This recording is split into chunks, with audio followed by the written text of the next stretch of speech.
discípulos chegaram à região de Gerasa, no lado leste do lago da Galileia. Palavra do Senhor para este fim de semana. Jesus chega a Gerasa, nada demais, chegou em outros lugares também, mas não, é muito demais, é bem demais quando Jesus chega em Gerasa. Jesus vai chegar num lugar que gera muita reflexão para a igreja no século 21. A viagem foi planejada, a viagem foi pensada, a viagem foi calculada, e Jesus então, ele chega a Gerasa. Gerasa não era qualquer lugar. Talvez alguém até diria, Gerasa não é para amadores, e por isso se torna muito importante Jesus chegar em Gerasa. O que era Gerasa? Gerasa era uma cidade do outro lado do mar da Galileia, do lado leste, nas Decápolis, nas 10 cidades que foram criadas pelo Império Greco-Romano para deportar e mandar para lá cidadãos de outros povos, de outras nações, de outras religiões, e eles eram colocados lá a contragosto dos judeus, que não gostavam de gentios, que não gostavam de pagãos, com suas religiões e com seus maus costumes, à vista dos judeus. E por isso Gerasa não era qualquer lugar, era um local forrado, enxertado com muitos pagãos, com as suas religiões, com seus costumes, e tornava aquele lugar um lugar por onde judeu nenhum queria passar e para onde judeu nenhum queria ir. E por isso Gerasa começa a se tomar de grande vulto e de grande importância para nós cristãos do século 21. Gerasa era uma terra de deportados, era uma terra de gente que tinha dificuldades, era uma terra de gente revoltada, porque foram tirados à força de suas terras e jogados lá. E Gerasa era um lugar indesejado pelos judeus, porque em Gerasa se criava porcos, e o judeu não tolerava gente que criava porcos, porque era uma comida que não se considerava saudável para ser recebida.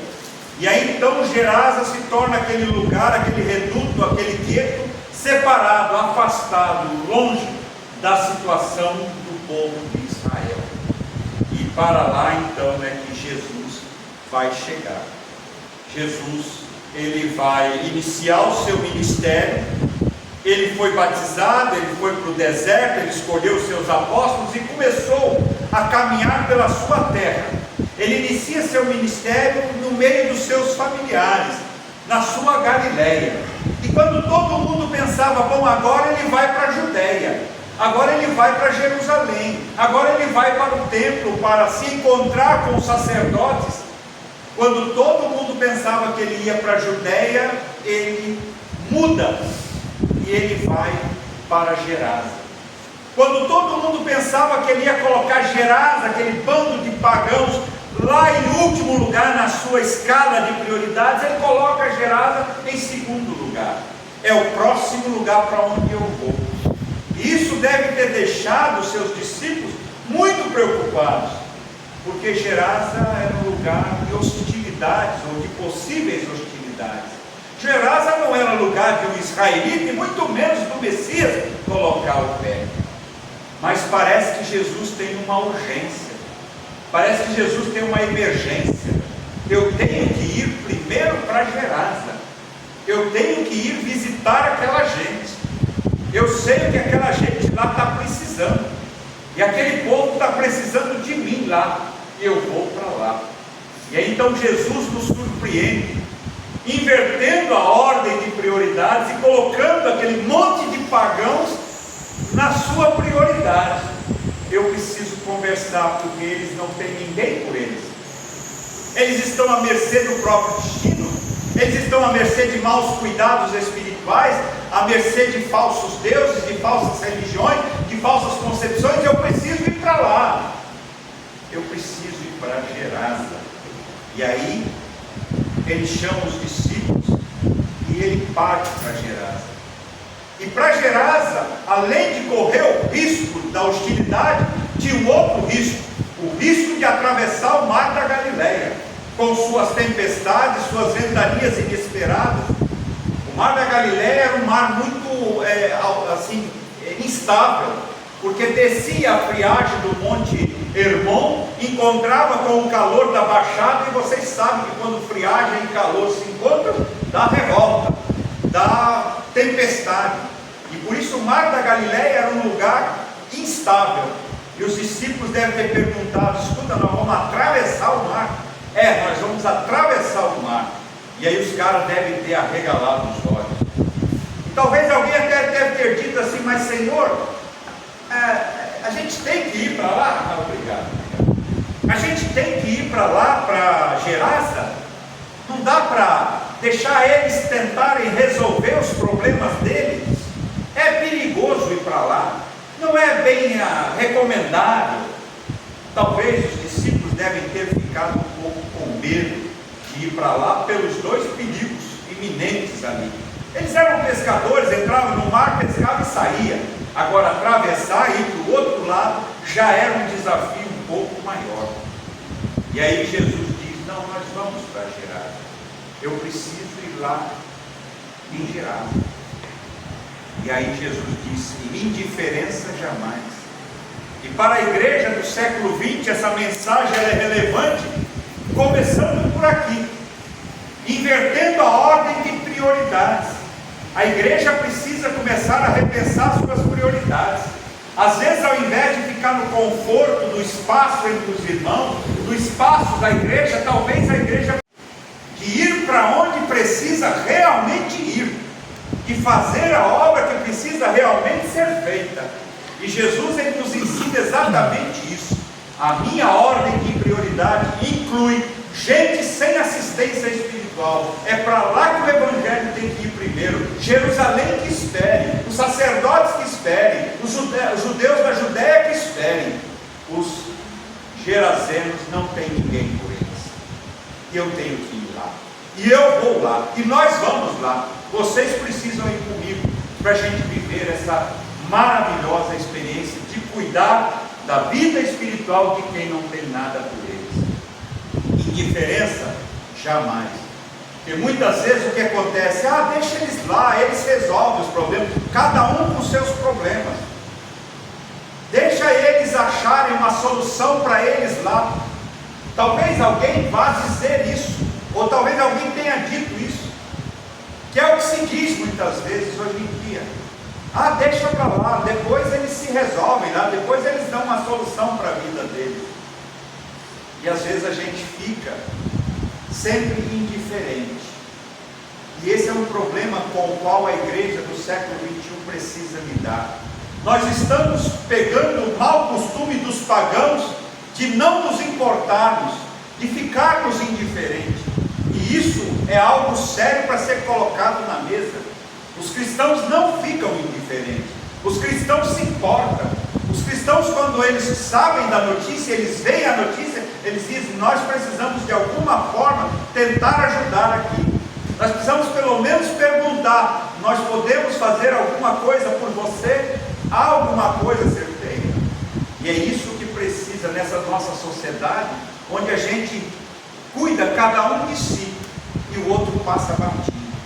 E a igreja cristã não pode embarcar nessa, porque Jesus na Galileia ele ficava sabendo das notícias do outro lado do lago, e aquilo devia de incomodar ele, devia de preocupar eles. E aí ele começa a desenvolver um projeto: eu tenho que ir lá, mas eu não tenho que ir depois de amanhã, eu preciso ir lá hoje. E aí Jesus nos ensina uma outra questão muito importante com a qual a gente precisa se preocupar, que é a questão da procrastinação. Jesus diz: olha, Gerasa é mais urgente do que Jerusalém, e eu não posso me demorar, eu preciso ir lá, e ver e contactar e conversar com aquelas pessoas. E aí a gente começa a pensar que muitas vezes a gente vai dizendo assim: amanhã acho que a gente vai, depois talvez amanhã. no ano que vem talvez a gente vai. E às vezes a procrastinação gera consequências desastrosas, destruições impensáveis. Às vezes a gente procrastina com a vida da igreja. Amanhã, amanhã, amanhã. Às vezes a gente procrastina com a vida do irmão. E de repente a gente viu ele com lágrimas nos olhos, com uma expressão de sofrimento. E aí às vezes a gente diz, olha, talvez uma hora eu tenho que ir lá na casa desse irmão. Depois eu vou, depois eu vou, depois eu vou. E às vezes a gente vai perdendo, né? Vai perdendo porque a procrastinação faz a gente não cuidar logo do que precisa ser cuidado. E por isso a igreja, olhando para Jesus, começa a pensar que há emergências. As coisas precisam ser resolvidas para ontem, especialmente no campo espiritual. Irmão, domingo eu vi, ou ontem eu vi você na igreja com uma expressão de sofrimento. Aconteceu alguma coisa? Eu posso fazer alguma coisa por você? Eu posso te ajudar? A gente muitas vezes precisa se meter, a gente precisa se colocar, porque às vezes aquele irmão só tem a gente, só tem quem vai perguntar, só tem de repente alguém da igreja que olhou para ele. E nós temos uma sociedade que muitas vezes não se mete, porque as pessoas dizem assim, não se mete na minha vida. E essa é uma frase que Satanás nos ensinou e a gente copiou ela perfeitamente. Às vezes as pessoas precisam se meter na vida da gente, nem que seja para perguntar, está acontecendo algum problema, você está precisando de alguma ajuda, porque às vezes a gente precisa ser protegido da gente mesmo, porque a gente tem uma capacidade de autodestruição muito grande, e por isso, às vezes na igreja, a igreja precisa ser rápida, precisa ser ágil. Irmão, aconteceu alguma coisa? Nós lemos o Salmo 3, quando Davi estava fugindo de Absalão, e Davi um dia perguntou, vai bem o jovem Absalão? Ele estava preocupado com o filho dele, e ele perguntou, Deus perguntou, Caim, cadê teu irmão Abel? Então Satanás é aquele que quer que a gente não pergunte pelo outro, que a gente não se meta e deixe o outro se lascar sozinho. Mas Jesus, quando ele vai para Gerasa, ele está dizendo, eu preciso ir lá, eu preciso conversar, eu preciso me aproximar. É bem verdade que em Gerasa Jesus cuidou de um, porque o pessoal mandou ele embora, mas ele cuidou de um, e ele abriu um campo de evangelização enorme lá. E assim nós precisamos pensar sobre o nosso importar-se com os outros, a igreja importar-se com os outros. A gente não precisa ir lá gritar, dar lição de moral, esculhambar e humilhar, mas pelo menos a gente pode ir lá perguntar, aconteceu uma coisa, eu posso te ajudar, eu posso te oferecer algum tipo de socorro, o mais imediato e o mais rápido possível.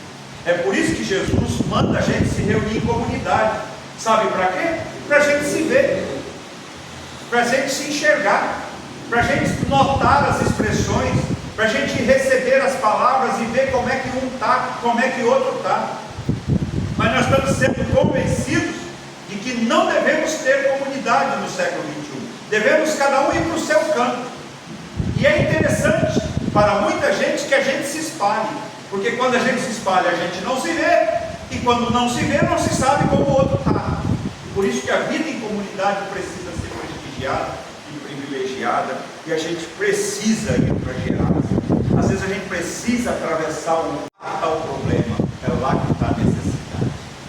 Jesus foi para Gerasa, Jesus agiu em Gerasa, e Jesus acabou causando um prejuízo em Gerasa. Foram 2.000 corpos, patrimônio, uma riqueza, que ele permitiu que aquilo fosse tudo para o beleléu, porque uma vida, e aí Jesus entra em Gerasa e coloca ordem na escala de valores da vida. Uma vida vale muito mais do que 2.000 corpos. Esse é o reino de Deus. Jesus, ele entra em Gerasa, ele traz o reino de Deus com seus valores. Foi muito bom ver aquele homem vestido, sentado aos pés de Jesus, em perfeito juízo.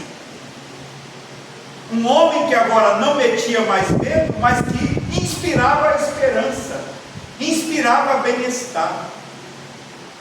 Não aterrorizava mais. Um homem que agora era alguém que construía a vida junto com os demais. E às vezes, no reino de Deus, o que é prejuízo para o homem é uma coisa boa aos olhos de Deus. Às vezes a gente precisa perder para saber o que é ganhar. E essa é uma conversa muito difícil nos tempos em que nós vivemos, muito materialista, muito de prosperidade, muito de conquista, muito de ganhos.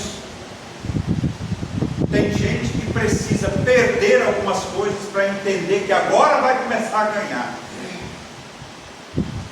E às vezes as pessoas não querem dizer umas coisas para os outros, porque elas vão ter que dizer algo para a pessoa e vai requerer da pessoa que ela abra mão de alguma coisa,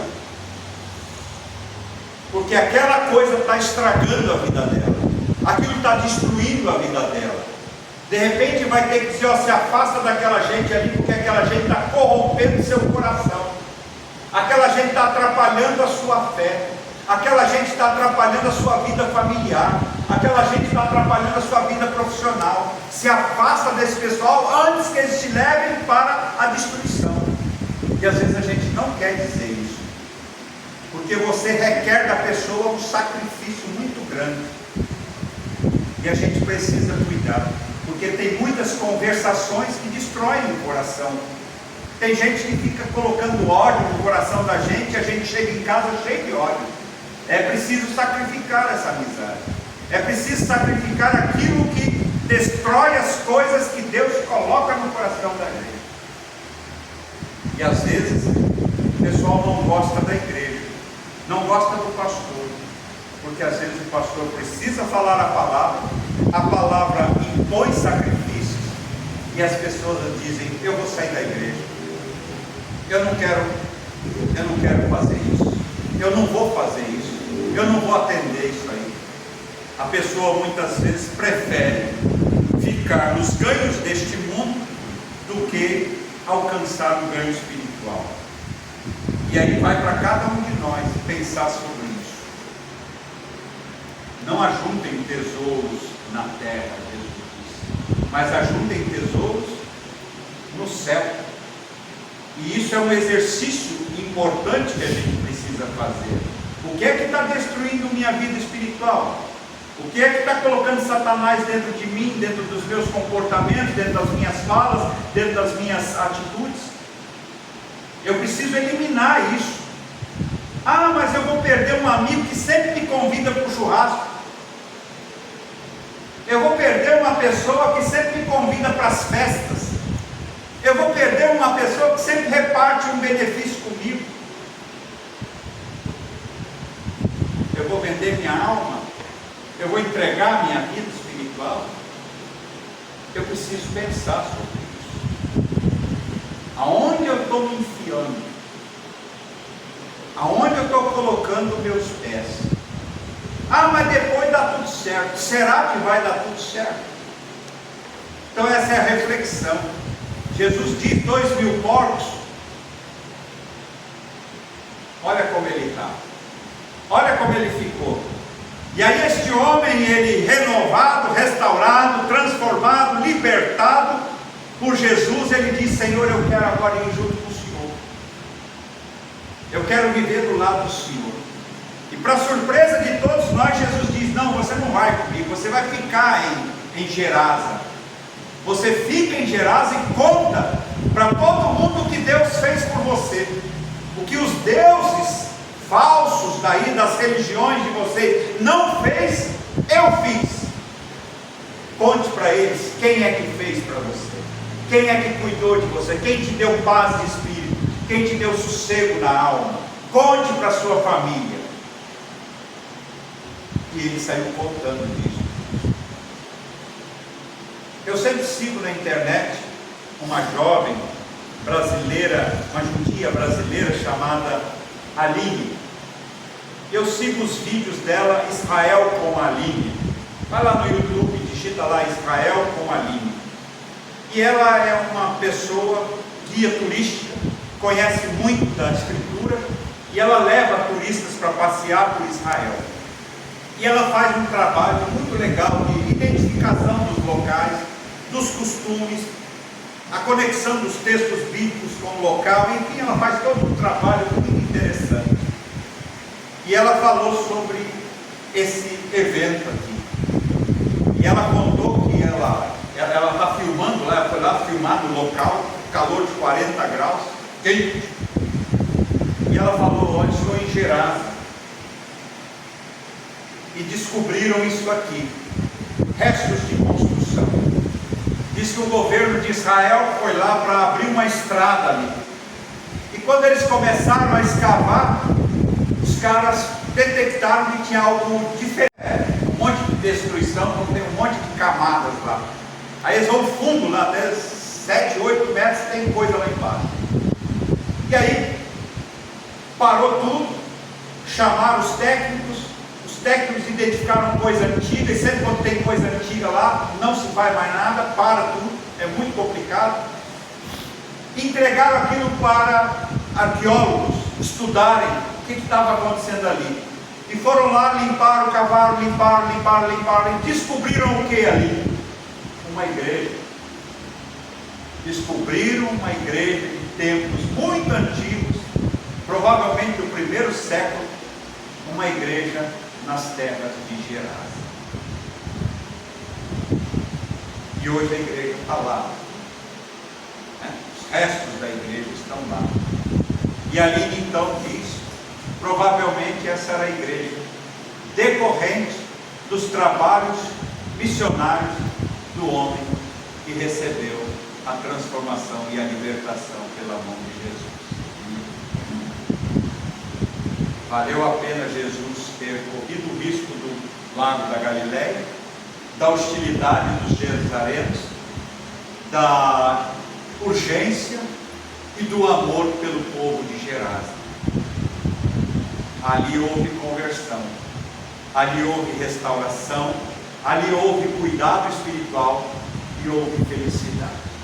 E é sobre isso que esse texto hoje nos fala, de uma igreja que tem urgência para cuidar da vida espiritual e poder oferecer libertação e salvação para quem ainda não tem. Que Deus nos dê essa consciência e essa visão. Amém. Amém.